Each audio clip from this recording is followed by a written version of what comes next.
The Navajo. The Navajo called themselves the Diné. They are located in the four corners of the United States. The states are Arizona, Colorado, New Mexico, and Utah. The Navajos were people who believed in multiple gods and deities who had animal-like characteristics. There are four worlds that make up the creation story of the Navajo.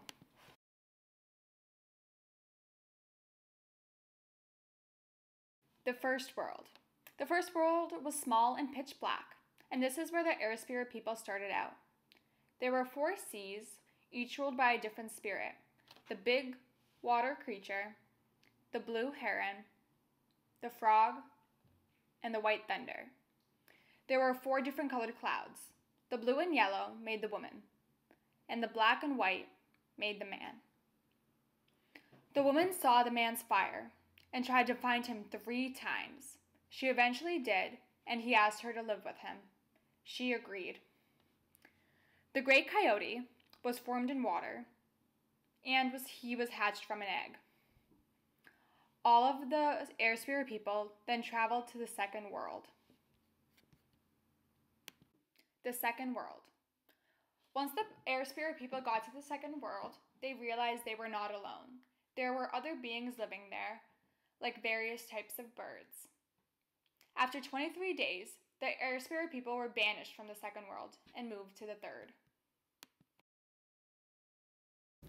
The third world. The third world is known as the Yellow World, and this is where the holy people live. The holy people are immortal and travel by following rainbows. In this world, the woman gave birth to twins who did not have genders. She later gave birth to another set of twins who did have genders, a boy and a girl. After 20 days, 5 sets of twins were born. The twins grew up and learned how to pray and wore masks, which are used in today's ceremonies. The twins later found mates and began reproducing humans, which are found in the fourth world. The fourth world is also known as the Glittering World, and this is where the humans lived. This was before the sun and moon was created, and that is why it is pitch black. This is also where the first hogan was built, the house that the Navajos lived in. The creation story tells just of the beginning of the Navajo religion. The Navajo religion believed that a spiritual force, known as the Almighty, was the source of all life.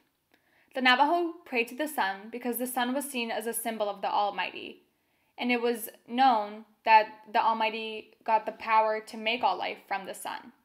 The Navajo also worshipped the winds and the watercourses, as well as a number of other gods who were believed to be part of nature and intervened in human life. The woman who changes is known as the Earth Goddess, and she is a seasonal deity. Her appearance changes from being youthful to mature to an old woman, just like the seasons change. Tonanili was the water god, or the water sprinkler, and he brought rain, sleet, and snow into the world, as well as thunder and lightning. He was very mischievous and liked to cause downpours on people as a prank. He is often presented at Navajo ceremonies and shown wearing a spruce tree and mask.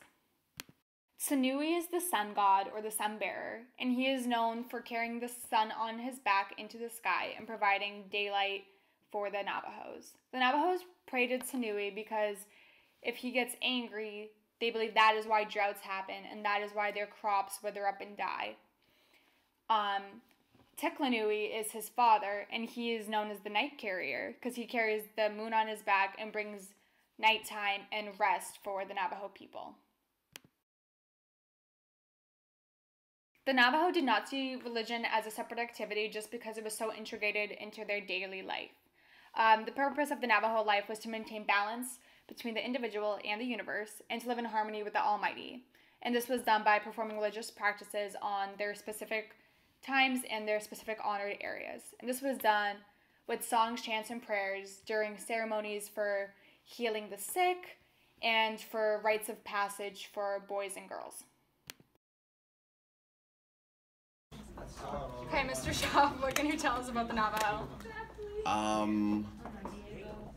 The Navajo reservation is in upstate Arizona, so a lot of people think that when we went out to Arizona it was nice and warm and stuff like that. Well, it wasn't warm. I'm just sliding this way because I think somebody's coming out of my room. Okay.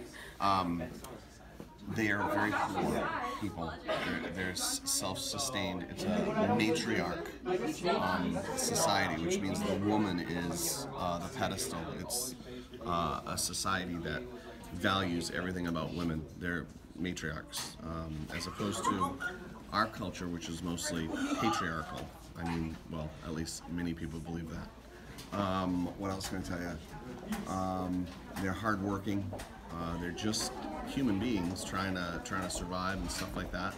The woman that was responsible for our group that came out brought us to her house, for example, and she was hoping to get electricity within a couple of months. That's another example. So there's not a lot of things that we enjoy in our culture out here in the East and stuff like that. They don't have necessarily on the reservation.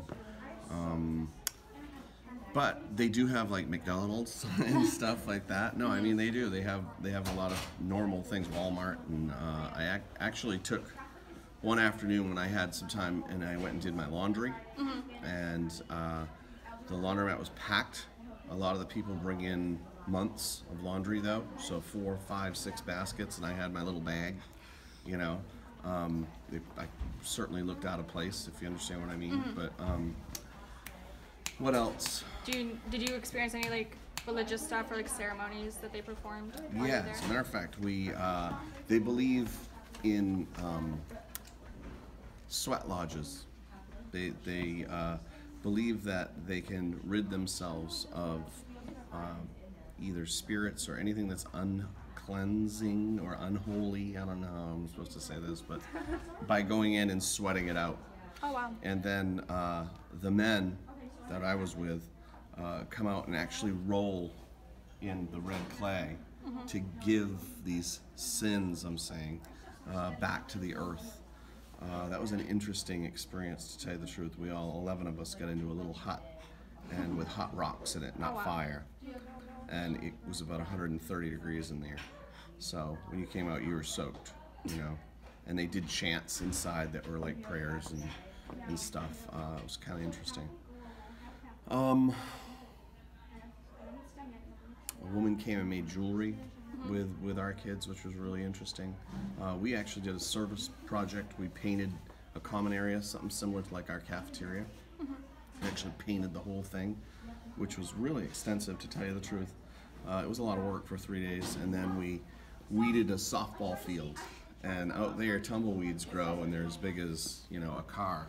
So you had to kind of cut those and stuff like that. And yeah, so we did a lot of things to help those people, but we also learned a lot about their traditions and their heritage. And another night we went to a woman's house, a different woman's house, and they were showing how, once again, the girl has her hair wrapped a certain way, which is really interesting to me. Like, they took such care, and they had this big long wrapped thing, and they did it around. They ended up with this big bun. We even had a couple of boys try to do that to the girls that were on the trip. It was kind of funny, but it was our kids were incredible. We were incredibly respectful of every place that we went. We got to go to the Grand Canyon on one day, which was spectacular. I don't know if you've ever been there, but yeah, very, very interesting trip. A historical aspect of this trip was we went to a museum for code talkers. I'm smiling because it was in the news recently, but the code talkers were Navajo people who basically used a certain type of language and transmitted it to our troops about things to do, and nobody else understood what they were doing.